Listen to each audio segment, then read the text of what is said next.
Everybody, we are back. It is Tapedontlie Live's favorite podcast, favorite channel, favorite everything. We are back. You guys already know what to do. Hit the subscribe button, subscribe.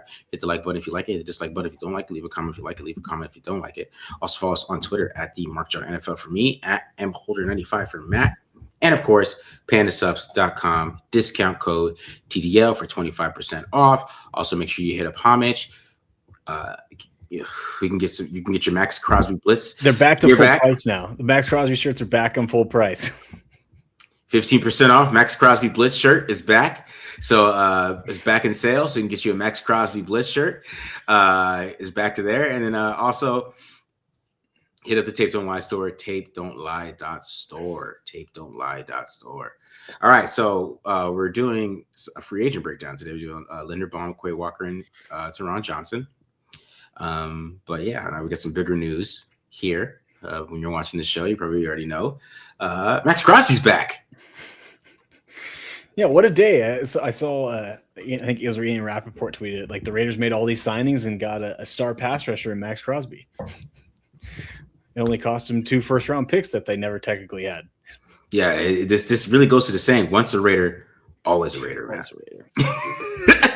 It's that, and just the Raiders. Just nothing can be normal. Nothing can be like just smooth sailing. Like I was telling you before this, like I feel bad because I said, I guess like when this airs Monday, not on Monday's show, like It feels like everything's finally starting to fall in line. I even said it, famous last words, knocked on wood, everything, every good luck charm. And it's my fault at the end of the day. I'm the one. I've been saying this for weeks. It's like, man, this is finally feels like an off season where that's going in the Raiders' favor. Mm-hmm. And then the Max Crosby trade falls through. So, yeah. Adam Schefter just tweeted that the several teams are inquiring about Max, but they know, like the Raiders know they're not getting 2 first-round picks now. They ain't going nowhere. Yeah. So, I mean, that's the problem. Is now is like you had the bet. You've clearly got the best deal. We raved at Spytech, and I mean, he still deserves credit for it because he still negotiated the deal. Mm-hmm. He got his asking price. He got the 2 first-round picks. Now the Ravens are out, so obviously that deal's off the table, and the Cowboys are out now too because they traded for Rashawn Gary after they didn't get Max or whatnot, and they fell in like second place, I think was the report. Mm-hmm. So now they're out at their third option, and they lose leverage because guess what? Any team's first question is going to be in any sort of trade discussions. What's wrong with his knee? So the thing is, like, from what I heard from with the whole mess of this whole Crosby thing is that Crosby chose the Bears, the Cowboys, and the Ravens. So those are his 3 teams. Those are 3 teams he wanted the whole time. Gotcha. So if the Cowboys are out and the Ravens are out, that leaves the Bears. That's it. I mean, at this point, I think you got to, if like Max is reasonable, be like if you're Spytech, you bring Max into your office, be like, look, I know these are the teams you want to go, but 2 of them are out. Let's open up the suitors at some point. Like, you can't at this point. We can't be like, if you want out, if you want to leave, like you say you want to, we got to get more options on the table. So, I think he's done. I think he's coming back. I think this is kind of over. But you think he's coming back now? I think he's coming back. I think he's going to come back. I mean, that's kind of what Adam Schefter was saying anyway. So they are listening, but they said they expect him to come back. So, man, it's the same. I mean, you think about it, man. They still got $37 million cap. I saw that. So they got $37 million cap still, right? That's without 2 of the contracts. Basically, like if Max comes back, like they're done making moves because you got to remember they got to save money for the rookie draft too. And so I guess now they only have 10. They no. It said with Max coming back, $37 million left. Yeah, but they have like I saw that too from Over the Cap. Yeah. So that Jason from Over the Cap said he didn't have 2 of the contracts. I forget. I think it was Walker and Pay. He wasn't accounting for them, but even after then, I think that he should be. They should still be fine.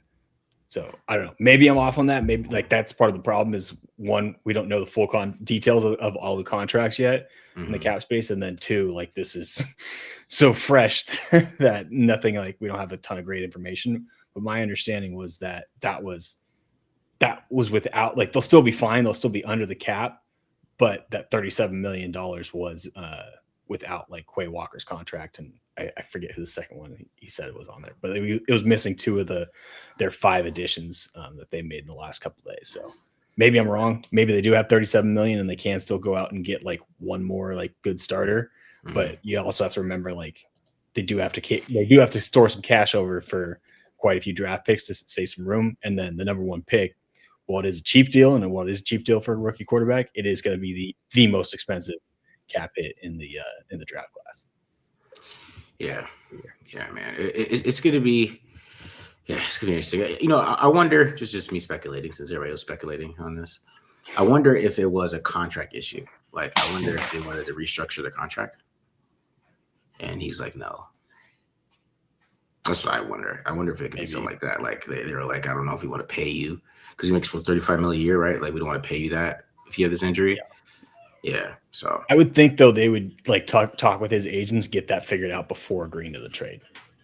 Especially with like the situation where like everyone knew Max Crosby was on the trade block. Like usually that's a discussion that you have like before you actually agree to the trade. Like I remember when Devontae got traded to the Raiders, like that was part of it, is like they had already worked out the agreement to get the contract extension.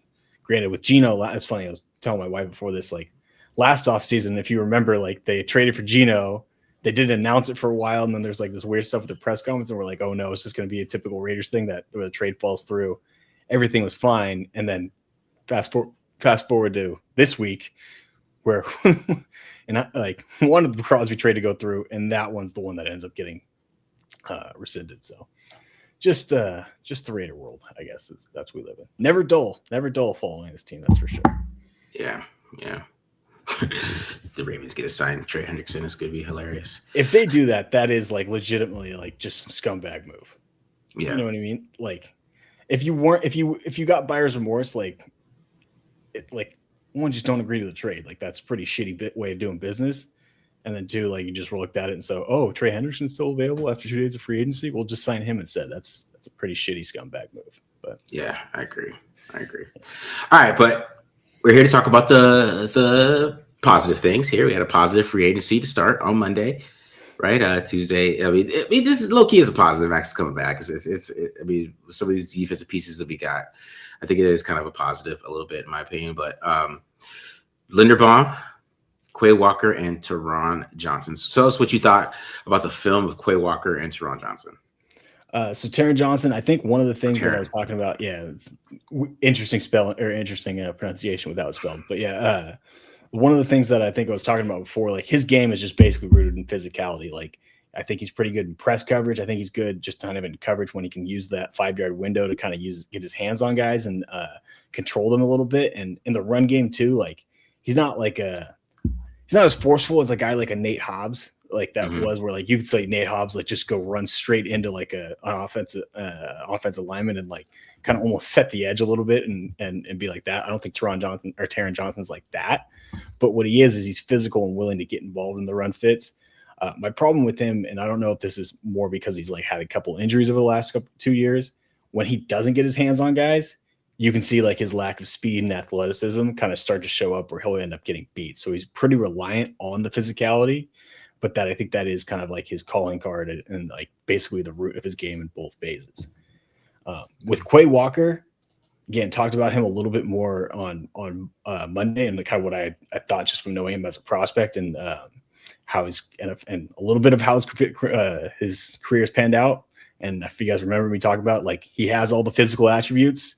It's just the instincts and the mental part of the game aren't quite there yet. The film confirmed that, and we'll see a handful of examples like him, even against the run. Like he'll have a handful of plays where, like, if it opens up right in front of him, he can shoot the gap and he can make some nice tackles and stuff like that.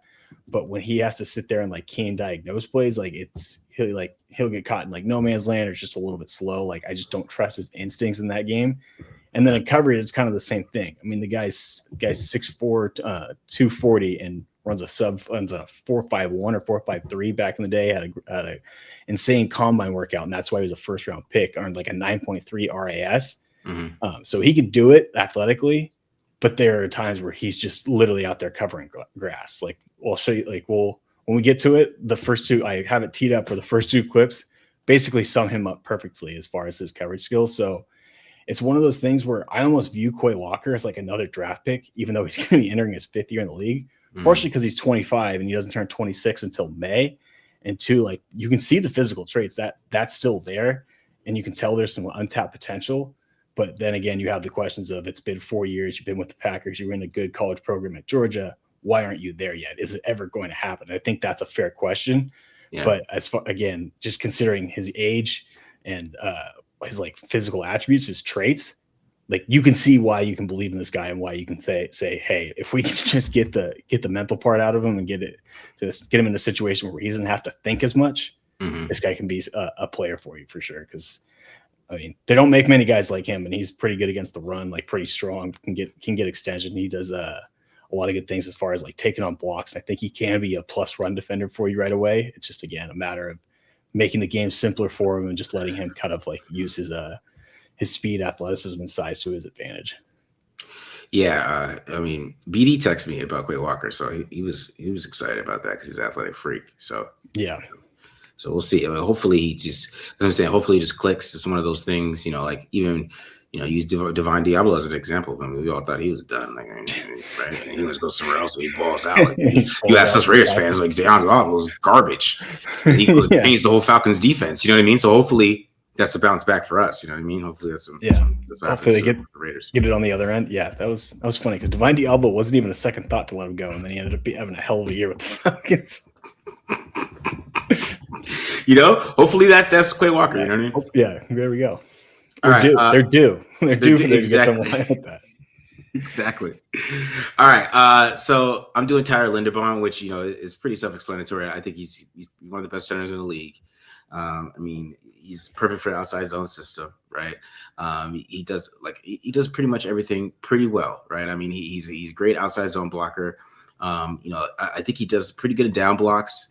As well as a pass protector. I would say in pass protection, I know a lot of people ask about this concern. I would say like overall, I think he doesn't have that much play strength that you would like. I don't think he's the strongest guy in the league. I mean, that's why he's a center, right? And I think, I'm going to show a couple clips where, you can kind of see him getting pushed back a little bit. And then even when he gets to the second level, which he does really quickly, sometimes he just can't overpower linebackers and stuff like that. But his technique is so good and all those things, like he's able to kind of hold those blocks, right? Enough, right? So give the what I would say the quarterback enough time to get the ball off, right? Yeah. Also, he does a good job on those reach blocks of making sure, giving those cutback lanes, you're able to cut back behind him because he's going to be able to hold that block. I mean, and it's going to be such a good reach block and he moves so well laterally that, it's going to keep that defensive lineman moving, but he's not being able to like shed past him or like beat him to a spot. Those type of things are there. And that's why he's perfect for the wide zone system because on outside zone, he is pretty damn flawless. I mean, he's that's where he shines. He shines in outside zone. He's such a perfect fit for this run game. He's going to help this run game so much. And, a couple of clips I'm going to point out too is just how much that he helps the other offensive linemen around him. Like there's times where Falele was getting his ass kicked by Chris Jones.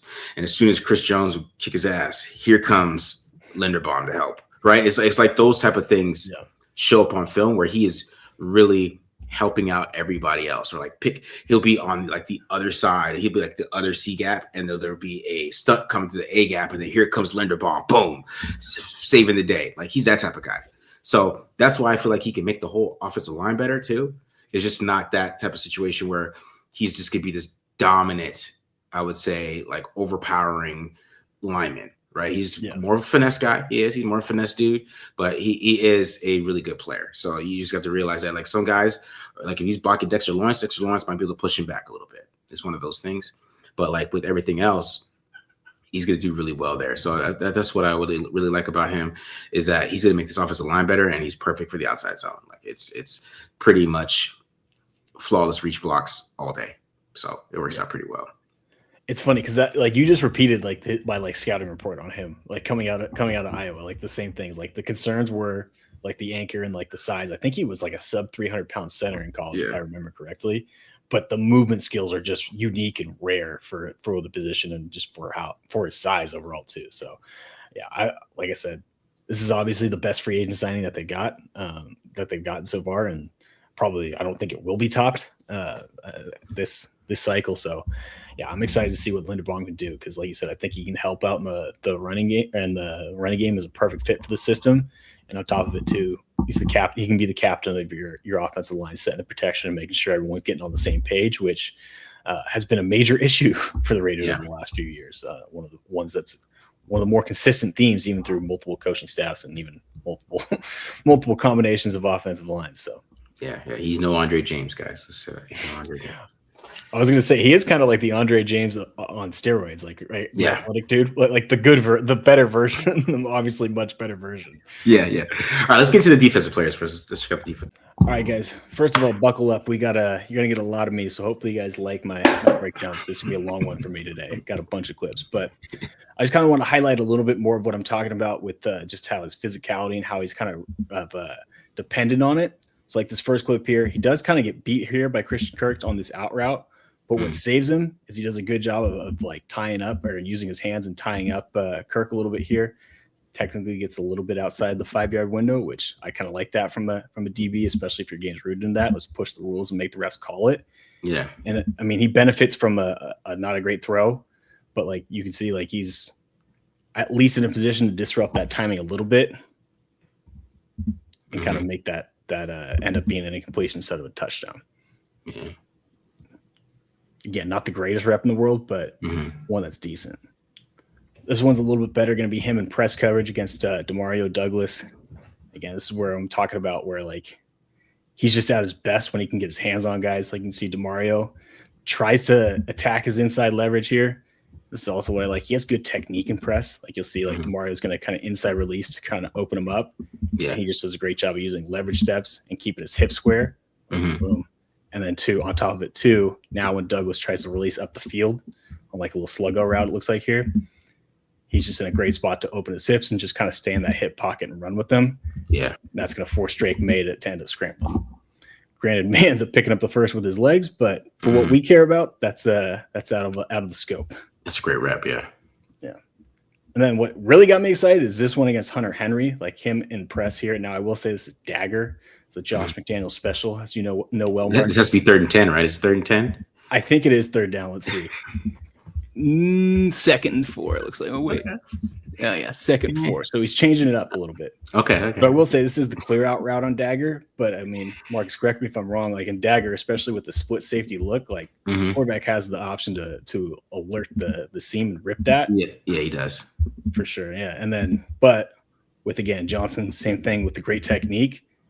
And him using his hands, like he takes that away from May, and then May just has to go to the dig. So this is a pretty good rep against a bigger dude against a tight end. And he kind of holds up physically, even though he's not the biggest dude in the world. So that kind of got me a little bit excited. Now, to give you guys a couple of examples of what happens when he doesn't land his hands or when he can't get his hands on, like this one, I think this is going to be Stephon Diggs here.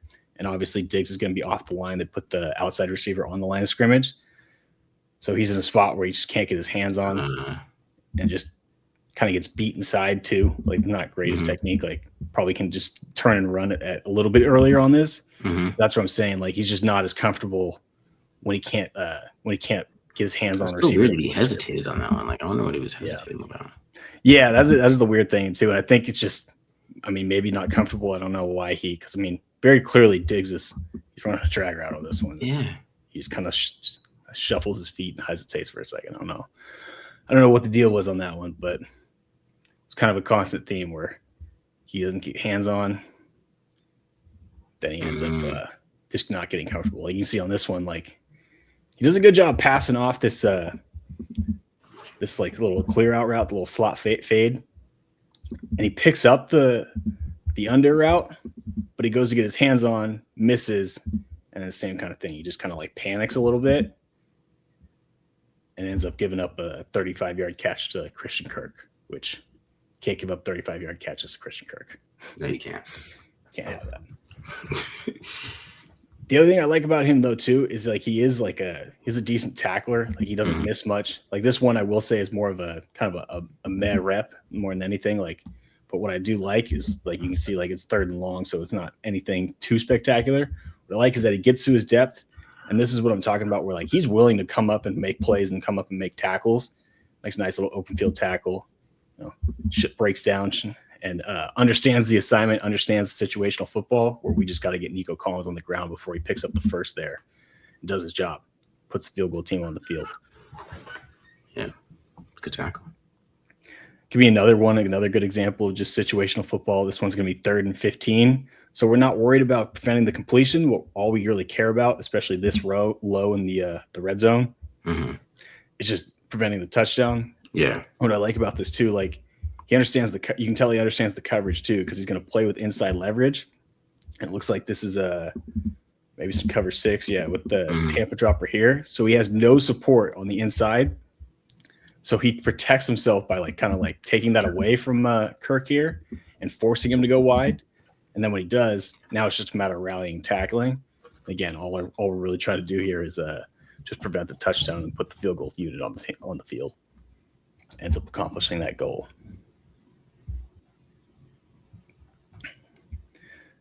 Another rep here. Again, just a nice tackle and close. This one was much better on the drag, so I will give him some credit on that. And I like this too because you can tell the Texans wanted this matchup. I'm going to back this up a little bit. Obviously, they're going to motion this receiver to the other side and put him outside. So they want Noel, who's their speedy rookie, on Taron Johnson, who's, again, not the fastest dude in the world. So they get the matchup they want. The Texans do. Taron Johnson just makes the play. It's a nice job here. Much better job against the drag route. Recognizing it and closing. At the first, that was 3rd down too. Interesting. I'm just watching this. And this is like a preview of what the Raiders are going to do in coverage. Maybe. Yeah, I don't know. Could be some man if Joe Woods gets his say. Yeah, But anyways, keep on. All right, I like this one. This is another one too, where I just think it shows off his football IQ. If you look at what Tampa's doing, they're playing not Tampa. What Buffalo's doing, they're playing Tampa 2, where this middle linebacker is going to drop for the to carry the seam and take away the middle of the field. And you'll see this number 2 receiver is going to release past Johnson. So that's his indicator. I got to go squeeze the hook route. I got to go take that away since I don't have my middle linebacker here who's about to drop. See, now he drops into the Tampa coverage. He's a little late to get there, but you see from Johnson, he's smart to recognize I got to go squeeze Henry. I got to go take that away. And then once he sees May eyeing up this curl route from Matt Collins, now he comes off that hook. Yeah. And ends up making the tackle. Now, not the greatest tackle in the world. Yeah. But considering the circumstances and considering everything he had to read, I like that play a lot. Yeah, it's a smart player too, you know. Yeah, for sure. And that's the other thing I like about his game too is he's pretty smart and knows where to be in zone coverage. I like this one because it kind of highlights again what I was talking about before. I mean, same thing. When he gets his hands on him, on Diggs this time, he's in a great spot. He's got that route covered. The problem is now the scramble drill happens and Diggs is able to break free. Yeah. And you can see where he gets open. Luckily, Bosa saves the day and gets the batted pass there. But again, as far as when he can get his hands on guys, that's when I think you can really see him thrive.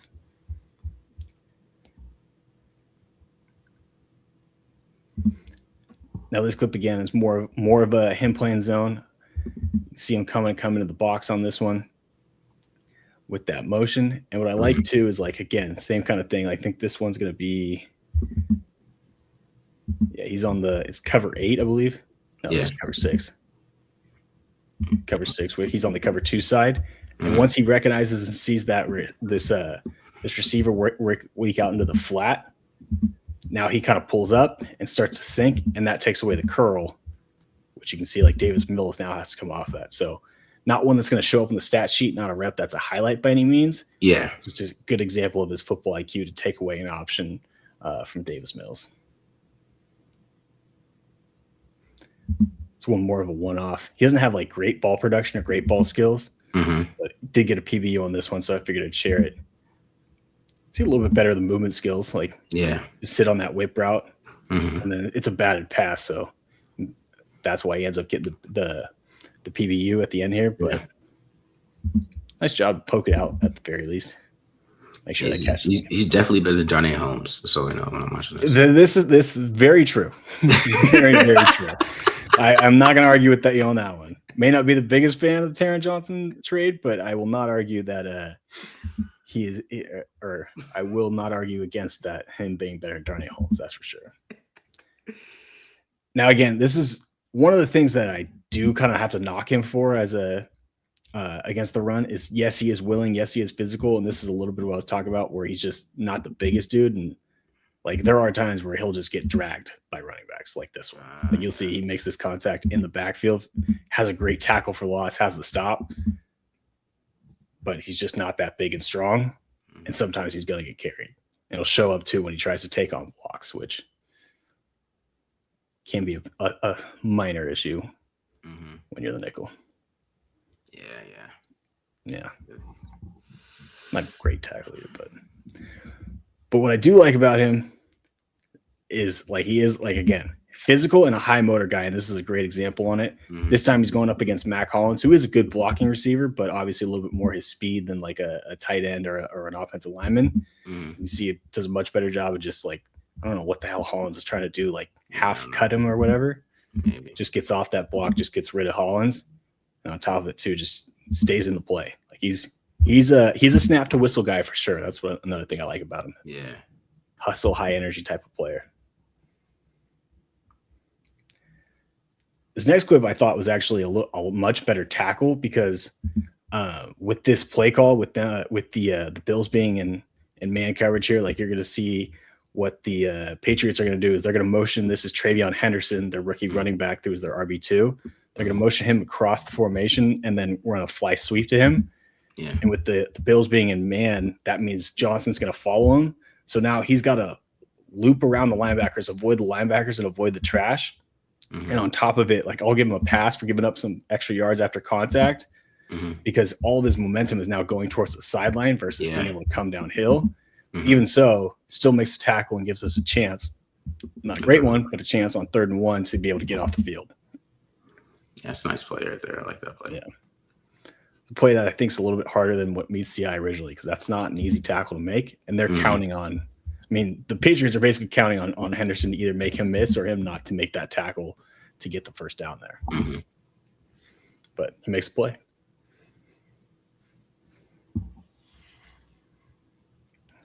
All right, which one is this one? Oh, there we go.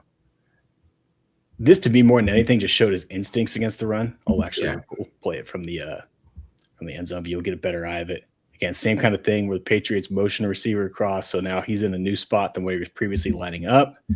What I like too is, like, once he recognizes the pullers for this counter look, he does a great job of getting outside. But the one wrinkle that the Patriots do that he actually does a great job of picking up on is it's not true counter. Like, look at Hunter Henry. Like, this is more of a triple option where they're looking to. It's more of an RPO actually, or it is an RPO where they're looking to. May has the option to pull the ball and then throw a little shovel pass to Henry. And the reason why I bring that up is that means Travion Henderson's not really following the blocking like he would on a typical counter. It's a stretch run. And if you watch Johnson, he does a great job of not just coming straight downhill. Like, if it were going to be a counter, you're going to kind of banana or widen the angle here. And what makes that important is he does a good job of keeping the ball carrier, keeping the running back on his inside shoulder. And what that does to Henderson, that forces Henderson to now cut up and into the teeth of the defense. Yeah. And on top of it, Johnson ends up getting involved in the tackle. So definitely a veteran dude who I think can do a lot of things for you in the running game, and can do a lot of the little things at that nickel spot. Yeah, like I said, that's upgrade over Darnay Holmes, man. That's what that is. For sure. He might not be the greatest. Darnay Holmes ain't making that play. Exactly. You know what I mean? Yeah, for sure. All right. Moving on to Quay Walker.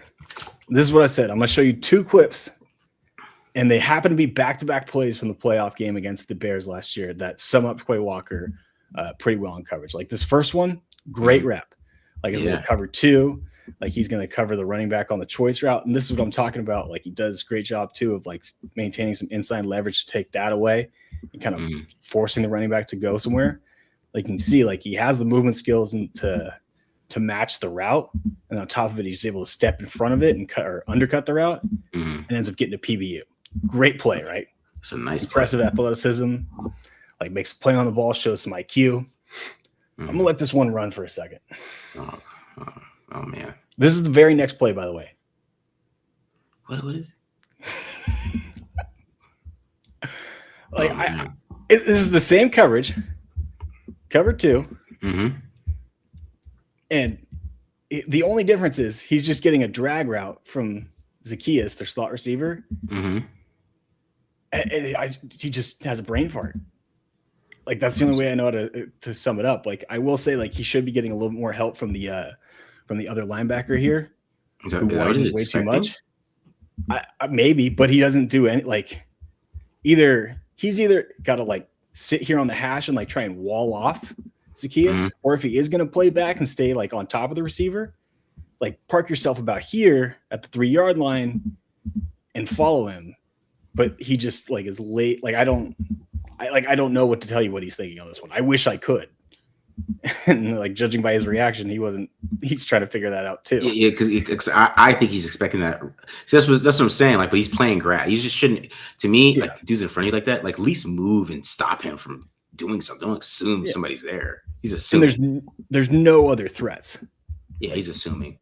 He's just assuming, and like that's the thing. Like we'll see a few more examples of like that too. Like where he just seems like he's like almost lost in coverage or just kind of covering grass a lot of times. That's kind of the big issue. Now you see on this one's a little bit different. This one's not the what I was just talking about how to play an option route. This is not how to do it. And this is where I think it gets him frustrating is like you'll see him do it and then he'll have a rep like this one where he just gets beat.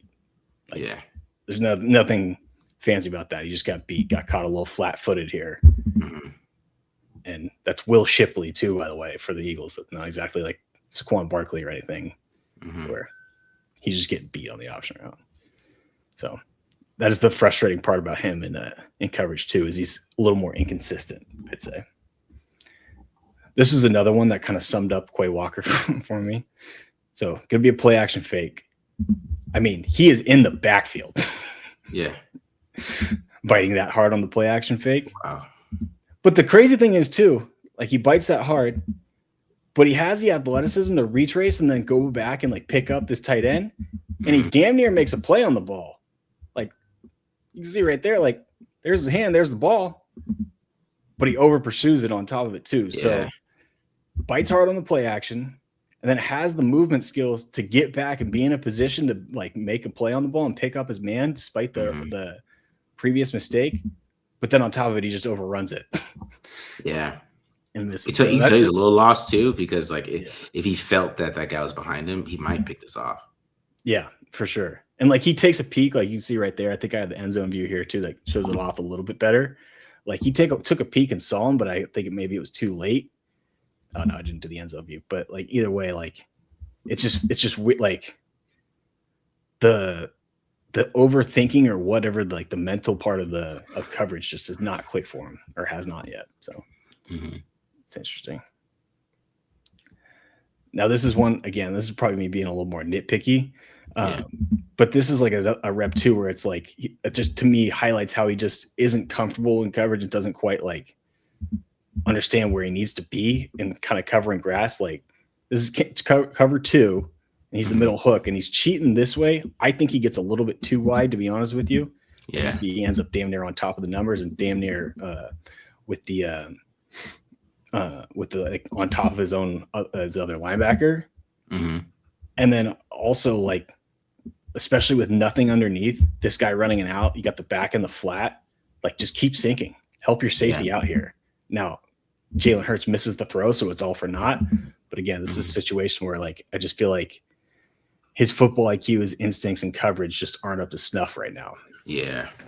And that's part of the reason why you look at his PFF grades and you see what you see. It's so funny. We talk about Diablo over the show. He looks exactly like Divine Diablo.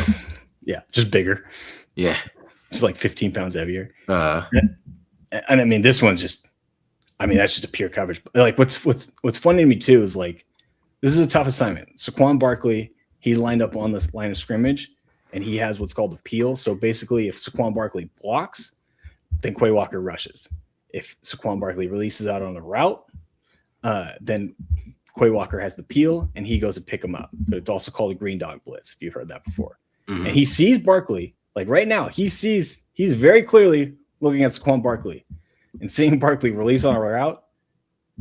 And it's like he almost doesn't know what to do because he doesn't really rush either. And just leaves him wide open. Then they get a missed tackle in the secondary. And Barkley's off to the races. Yeah. 40-yard gain.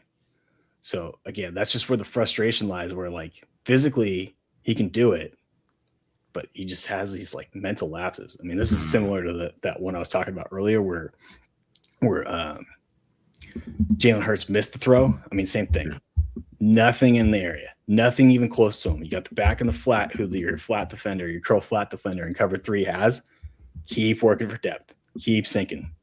And on top of it, too, like we watch his eyes, and he's just staring down the quarterback the entire time. Yeah. And like, this is, Wake, we need you, especially with no threats there. Keep sinking and help our safety out so we can take away anything over the middle. He just kind of covers grass. Yeah. Just he just doesn't seem like a film junkie, in my opinion. No, maybe not. I think you might be right, Marcus. Not, or at least not a guy. Because like it's the playoffs, man. How many times Ben Johnson runs in routes all the time? In breakers, I don't know. Yeah, the in breaker, yeah, especially from the slot too. That's a good point. I didn't even think of that. Yeah, and this is the 3rd time playing them. Yeah, yeah. Anyways, the Bears targeted Quay Walker a ton in the 3 games that they're covered.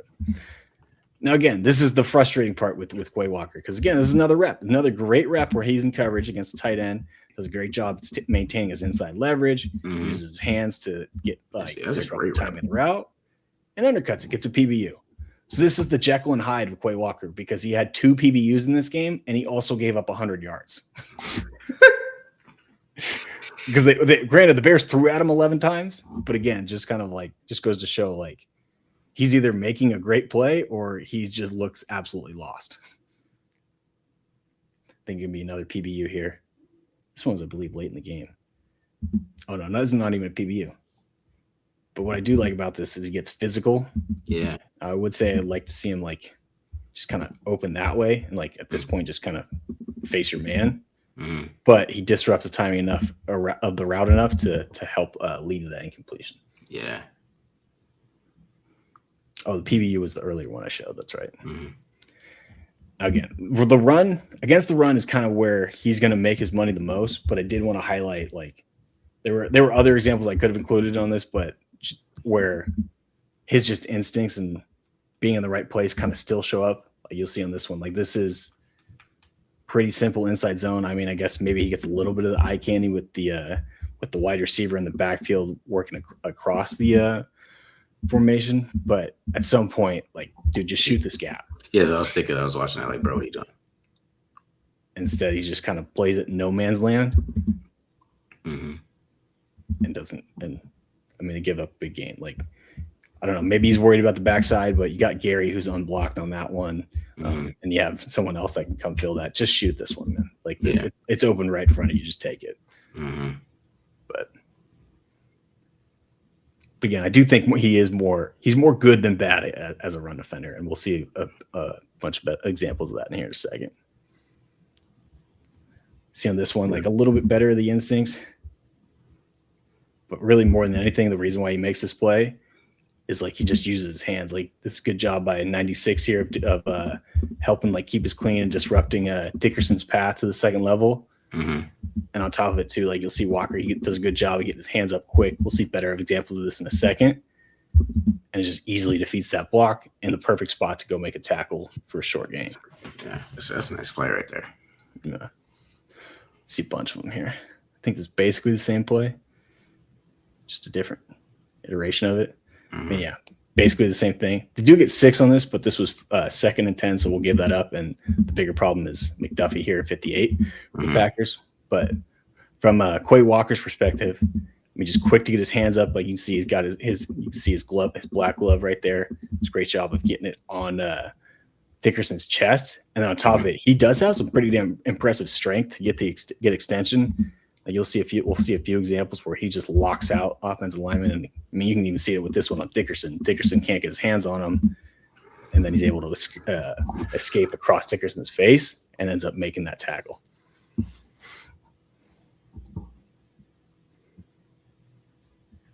This one's a little bit better, the instincts, but more than anything, I think this is just his lateral movement skills. Like, you can see him, and even so, like, I like to see, like, you guys hear me talk about this all the time. Like, part of being a linebacker is knowing when to come downhill and when to stay back. Like, he almost gets caught in the trash on this one. He just kind of gets saved by Mailata's like path getting muddied up with that D lineman getting in the way, and he just scrapes over the top. It's a much better job of matching Barkley in the backfield to make that play. Let's see. Oh yeah, I remember this one. Again, same kind of thing that I was just talking about too with his hands. Like Dahlman, I think, can do a much better job of being more aggressive here. Yeah. But what I like about Walker is gets those hands up quick. Again, same thing. Gets them inside. Nice wide base here too. Like you'll see Dahlman. Like Dahlman's going to struggle to get his hands on him, right? Like Dahlman, like his hands are kind of flailing in the air, and then boom, Walker's able to escape and go make the tackle outside of his gap. Yeah, a lot of movement skills. So yeah, I mean, I like how he does take on guards and stuff like that, and he's got some strength. Yeah, for sure. The other thing I like about his game is like I think his is probably when he's at his best because it takes the thinking out of it when you just blitz him, and like with his speed and size combination, like he can be a force. You'll see this Joe Tooney, who was a first team All-Pro this past season. He just kind of blitzes in the A gap and then ends up like resetting the line of scrimmage and getting penetration against Tooney to the point where he doesn't make the tackle on this one. But DeAndre Swift, he can't go front side anymore because if he does, he's just going to run straight into Quay Walker or the unblocked DB coming here, or the unblocked corner there. So now Swift has to cut it back, and that just sets it up perfectly for 56. I think it's Edrin Cooper and Gary to kind of get involved in the tackle. So that's a play that won't show up on the stat sheet for Quay Walker, but he makes that play. And I'll be honest, I included this one. Obviously, it's not functional because the Bears still get a big gain on this one. But I just want to include it because he just comes down and puts Darnell Wright on his ass. Yeah. And Darnell Wright is one hell of a run blocker and a big dude, too. Walker just gets the best of him there and puts him on his butt. Wow. So, yeah. Again, you can see what I'm talking about when you just like let him just attack downhill, kind of like in the Landon Roberts role last year. Just a better version and younger of Roberts. There you go. I love this one too. Yeah. Little ISO here from the Bears. Basically, they're just going to try and run and like have the fullback or the tight end playing fullback here. Meet Quay Walker in the B gap. He reads it and says, "Not today, son." Nope. Boom. Oof. Boom. Yeah, like this like textbook technique, like near foot, boom. Uncork the hips. Durham Smythe, the tight end there. He goes backwards for about 2 yards. Yeah. And then Walker gets involved in the tackle. So again, that's a nice play. He's the hammer, not the nail. That's for sure.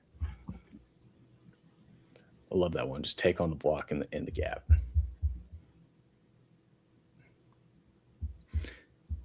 I think these last few are kind of just more the one-offs. This is what I was talking about a little bit, where like when the hole opens up right in front of him. Like granted, he gets help because Mailata trips in the backfield.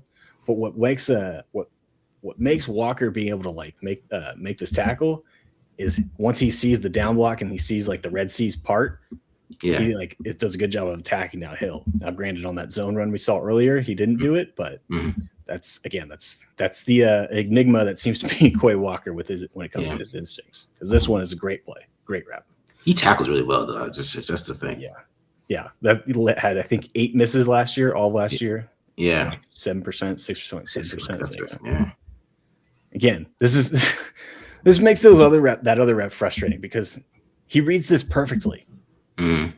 Shoots the gap, like you can see. Like, granted, this is bad communication from the Eagles O line. Like they're going to slant the 3 tech or the 2 I tech into the A gap, and no one picks up Walker.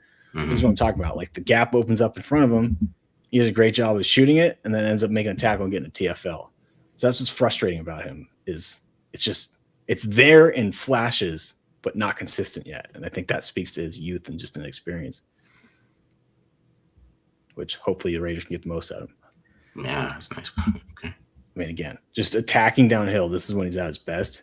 What's funny to me about this too is like you see Dahlman like point him out. It's like, hey, I think he's blitzing. Guess who doesn't pick up? Quay Walker. Drew Dalton. But hey, that guy retired, so yeah. Maybe this is the play. Baby, he's like I don't want to get in that that 240-pound freak's way. That's not fun. So can't say I would blame him. But yeah. I mean, that's Taron Johnson and Quay Walker. I think two dudes who are physical, that's for sure. Obviously, both have their issues. With Quay Walker, it's more mental, and with Taron Johnson, it's just a matter of, do you trust him athletically enough to be able to cover the slot receivers consistently and stay in front and stay on top of guys and whatnot. But two guys who I can definitely think can impact the running game, that's for sure. Yeah. And that's the thing. Like, so there is some upside there. You see it. I mean, you just got to get him in the film room or something, man. Make sure he's locked in. Maybe hopefully like the Kobe Dean, having that boy back with him, maybe gets him back in that, and kind of that type of thing. Because I mean, it wasn't just him. It looked like when I was watching those linebackers, it wasn't just him messing up the Packers, right? They were all kind of all over the place, those linebackers. So hopefully maybe they get some coaching to him, because that's what he looks like he needs. He needs coaching. Mm-hmm. That's what I saw. I saw a guy who needs some good coaching, and maybe you get some good coaching out of him. You can get the best out of him because the talent is there, right? The talent's not there. It's all there, and he tackles well. So, I mean, he's gonna be a good run defender. It's just gonna see what happens if he can get better in the first pass, man. Because teams are gonna be attacking him. They're gonna be doing that from day one. Yeah. And I mean, I think the point you made about Dean too is an interesting one too, because I think if I'm not mistaken, I think Quay Walker was the green dot for the Packers last year. I know he was a captain, so maybe that's part of it. Is like, if you take that responsibility away from him and give it to Nakobe Dean, who I know was like the captain of the defense and getting everyone set at Georgia, maybe that's where Quay Walker can thrive, because he won't have to think as much. He won't have to worry about getting everyone else set. He can kind of just focus on himself and do him. So maybe that's the hope, or at least the thinking, that if you want to be optimistic about more optimistic about the signing, then because again, physical tools are there, that's for sure. Yeah, for sure. All right, let's get into some. All right, so we're gonna start with a lot of outside zone. This is basically gonna be 3 minutes of outside zone, basically. So I'm gonna tell you guys that straight up right now. All right, so this is what I call a great reach block here, right? So you're gonna see the get off, right? He's this amazing get off, right? He is off the ball quickly. So is the rest of his Ravens, but you just see how he snaps it, how quick the snap gets off too. He just balls out. His hands are already up. Let me back it up a little bit. His hands are already up here. Boom, you can see it right there. His hands are perfectly inside. Now, I mean, the Ravens defender, this is not the Bears, this is Andrew Billings, right? He's a big, strong guy. Yeah. What I like too is that, he always has a good base too on these reach blocks. I mean, this is what you want to get right here. I mean, especially with Billings shooting, right? I mean, Billings is shooting through here. He's still able to get around there. He's still able to get his helmet around. And then he's able to, when he gets his hands here, he has pretty good grip strength, in my opinion. It's just sometimes the power maybe pushing through, but you see here with the grip strength right there, how he opens up that hole there, though. Yeah. All right, next one here. Against the Bears. Right, so you get some more outside zone here.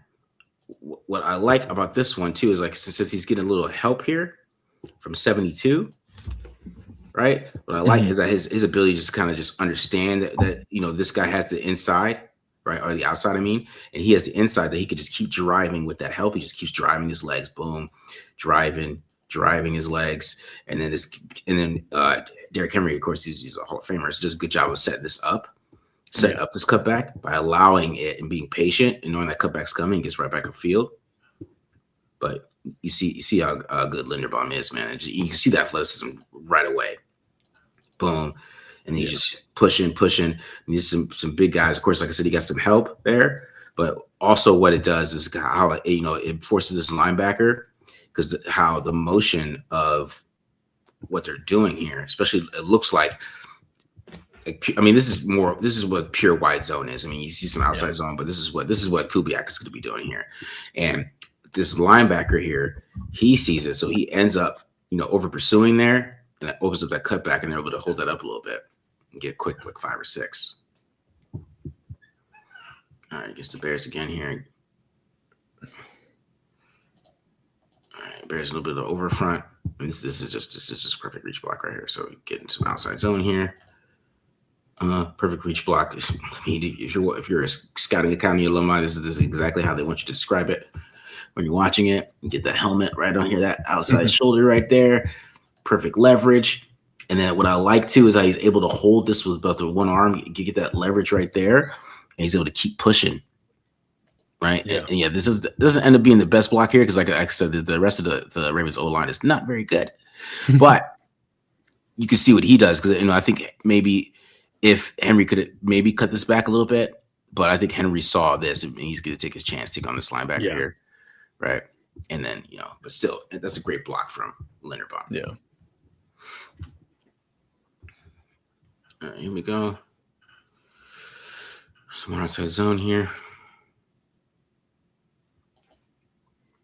And what I like about this one, now this is what I talk about his play strength a little bit. But what I like is that how quickly he finds Nick Bolton's. All right, so you see that he sees 23. Right, he has nobody in front of him just based on alignment. Okay, so you get to see the alignment that they have here.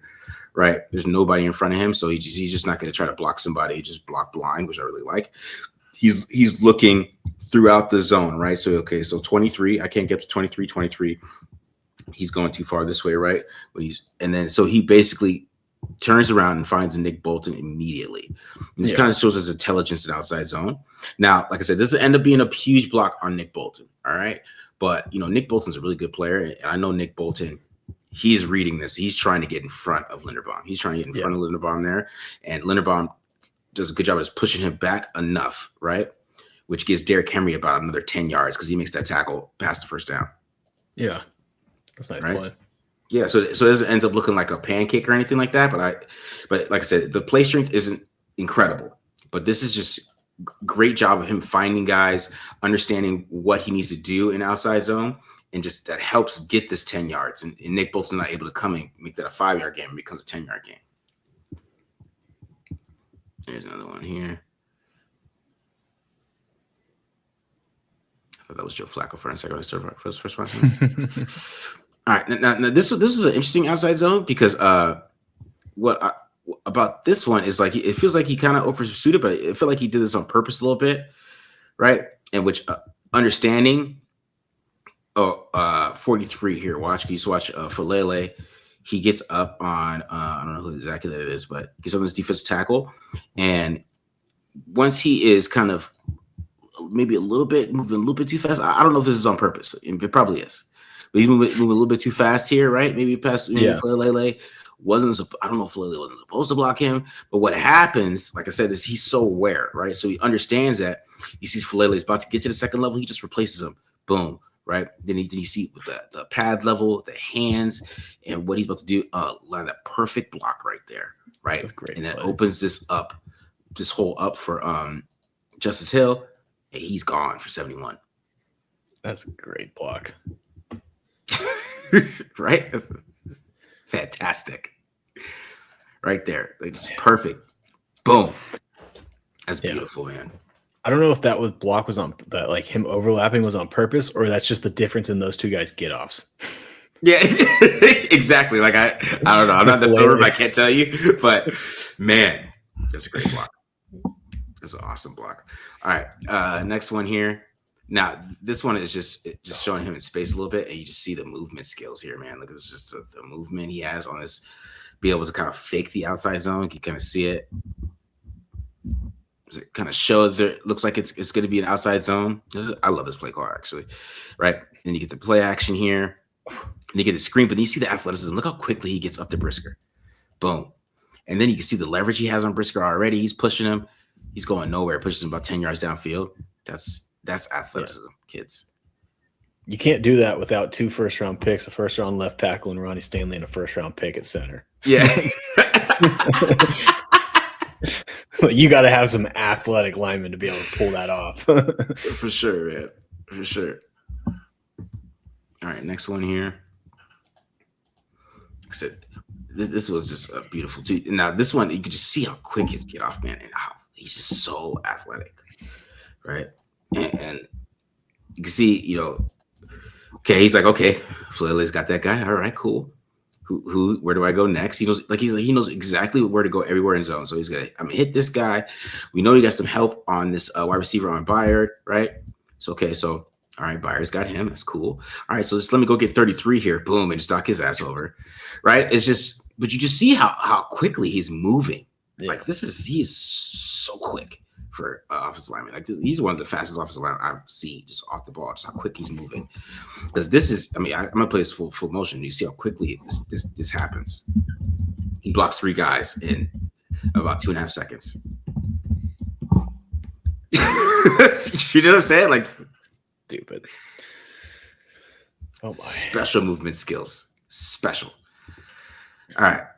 So we're outside zone here. Now this is another perfect reach block here. Look how quickly he gets in front of 98 here on this reach block. So right here, getting a little outside zone toss. Look how quickly he gets in front of 98 there. And then you know what I'm saying? Like it's not the greatest push, but it's such great technique and drive here. He's so quick that he gets 98 off balance because 98's pass level is way too high. He gets him off balance, gets some push there. Of course, like I said, the rest of the O-line gets beat up there. But you see what he can do, what Linderbaum really does, man. This is a great block. Another one.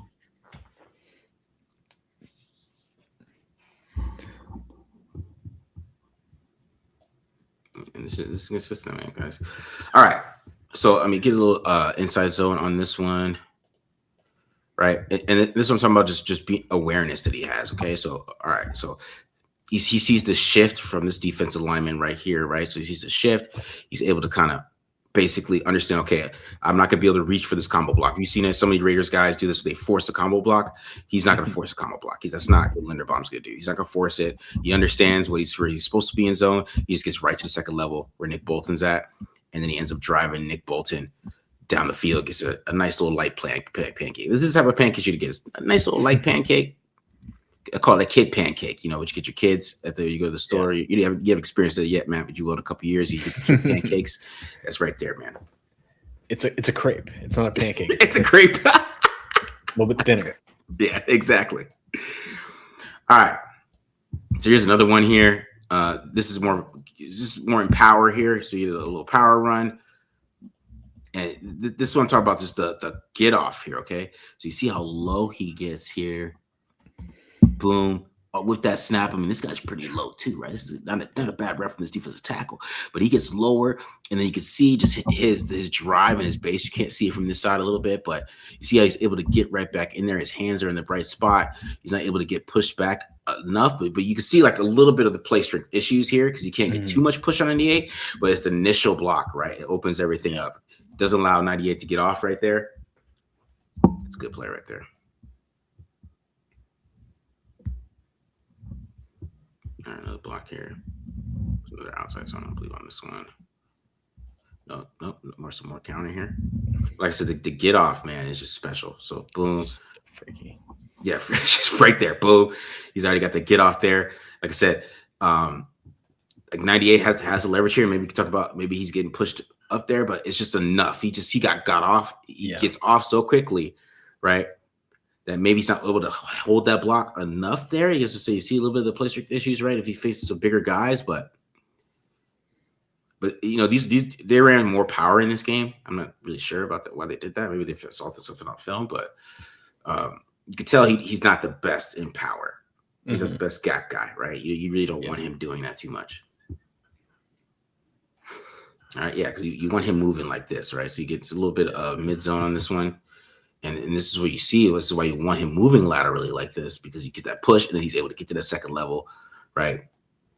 And he just has a great understanding of when to get off the combo blocks. You get the combo block here. He's even eyeing 49 at the same time. You can see when you watch his helmet a little bit, he's eyeing 49, making sure that he has enough patience till 49 commits, and then he gets up there, which then allows Derrick Henry to kind of manipulate this linebacker here, and then he's able to get there through that hole and get 22.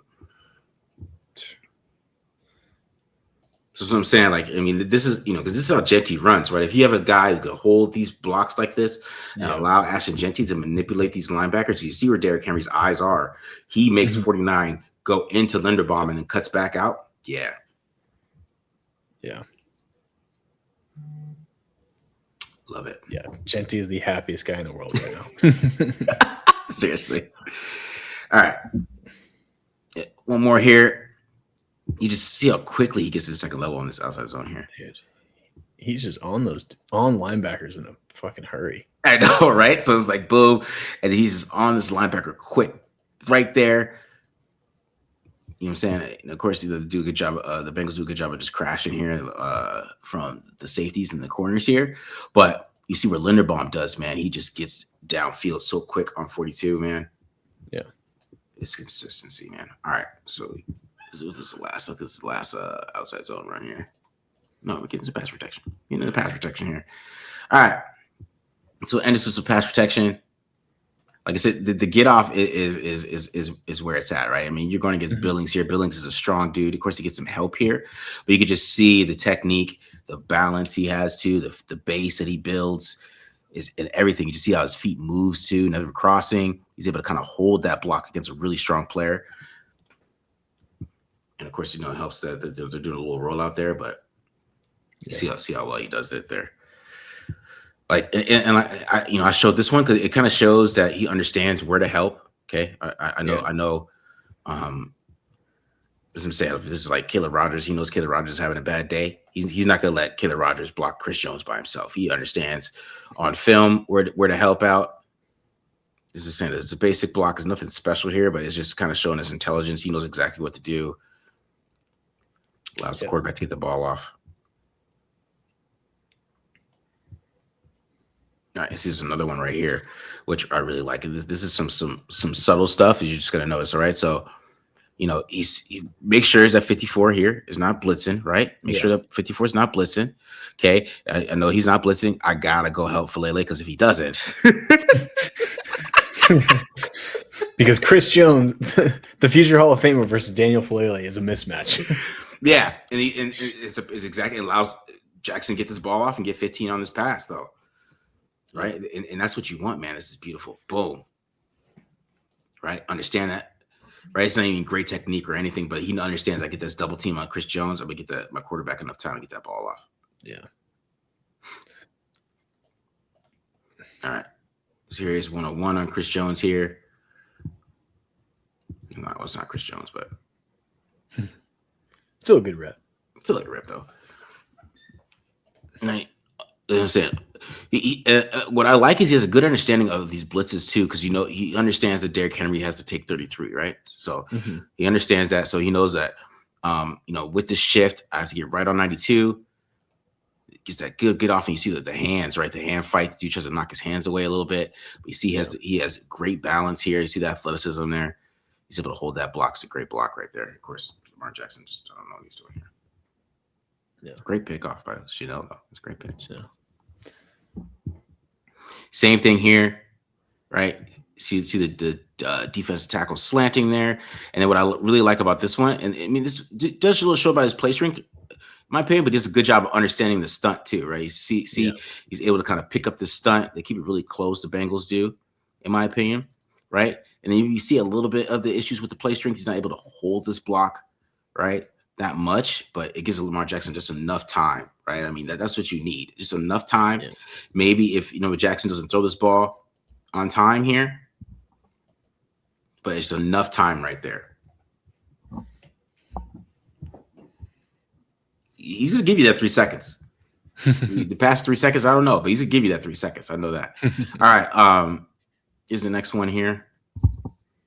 Right, so I'm saying this is against Chris Jones. Look how quick he gets his hands up off the snap, bro.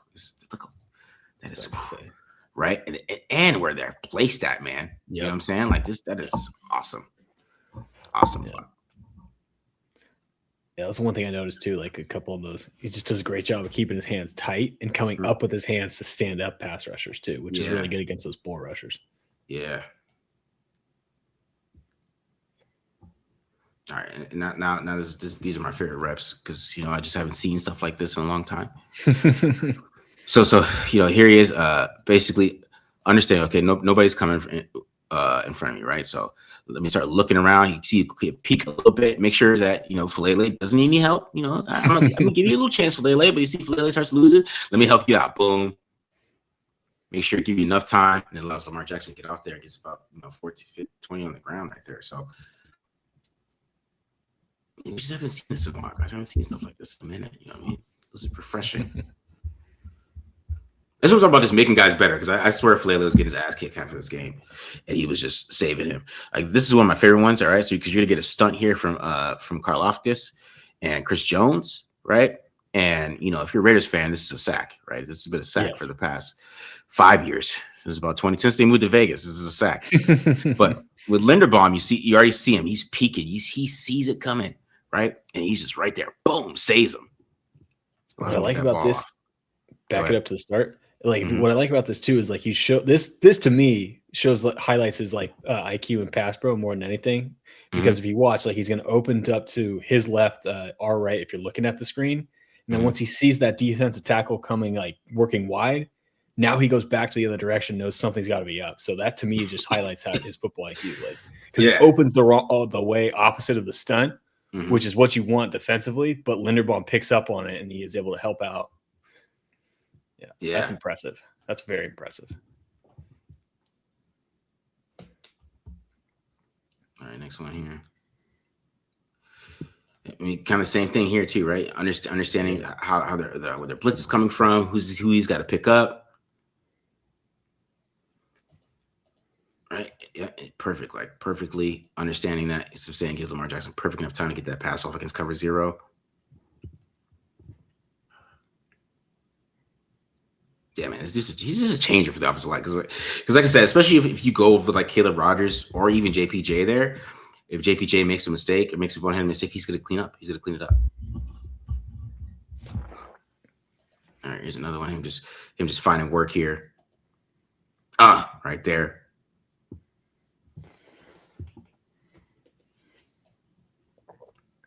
Yeah, man. I don't know. It's not too many bad reps from him, man. It's really hard to find some bad reps. So I mean, a little bit talk about his play strength. We talk about this one to kind of end it here, but I mean, this is a good job of him doing anchors. It's him 101. Guy 98 tries to basically tries to win the hand fight here. You kind of see that he gets his hands spread it out here, like right here. Boom, you see it right there. But what I love, you see how quickly Linderbaum gets his hands back inside, right, and gets that leverage back, and then he's able to anchor there and hold off 98.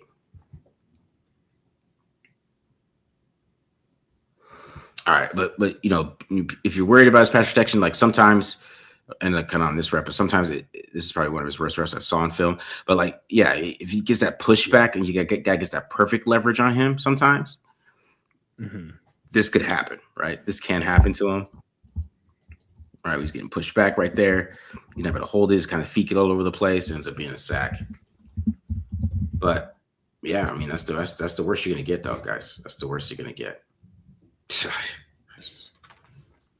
That looks like a $27 million center to me. Yeah, I mean that was pretty impressive. I think what stood out to me the most is, and I was kind of calling it out there at the end, is just his ability to adjust on the fly, like on top of the athleticism, on top of everything. Like he's just very clearly, like you talked about, like studies the film and knows what's going on in the field, like knows where everyone else should be and knows where like the play is supposed to hit and all that stuff. Like just knows the ins and outs of every play and every play call and every detail on there. And because I mean, as soon as one thing happens, he's snapping his head around to find something else. Like whether it's in the running game, like you're showing on that outside zone where he eyes up one linebacker, sees that guy flow hard the outside, and then takes his eyes to the other linebacker, or the stunt where he turns the wrong way, or he turns away from the stunt and then finds it later. Like that's what stands out to me more than anything about his game, is like in the end of the physical attributes is just his ability to process the information and process it quickly and adjust what he's doing. So to be a football player and not be a robot, essentially. Yeah, man, it was fun to watch. It was fun stuff to watch, and he's just such a perfect fit for the system, man. It's just, I think Genty is good. He's good. He's very happy. If Genty's watching the film, he's watching Tyler Linderbaum. He's like, oh man, here we go, right? And that's why it's gonna be interesting to see if they don't have 14 anymore, so we can't even talk about that. So, but yeah, it'll be interesting to see what they do in the draft. But or if they try to go get another guard or something like that, kind of fits. But yeah, I think he's going to make these guys better, though. You saw like Falele. If could you imagine with Falele with another center? Yeah. No, I mean, Lamar Jackson. Lamar Jackson his career might be over. That might be why the Ravens pulled back, man. They're like, man, get y'all, man. Whatever, dog. Yeah. All right, guys. We're out of here. Hit the subscribe button. Subscribe. I hope you guys enjoyed this episode. Of course, we'll be back. We'll be back Thursday Night Live, doing it with me and Glenn, and then we'll be doing something this weekend. Probably do Jalen Naylor or whoever else to break up on offense, and whoever, we got a couple more defensive guys to do, and then we get back to the draft here, guys. So, hope you guys enjoy this episode, and we're out of here. Peace.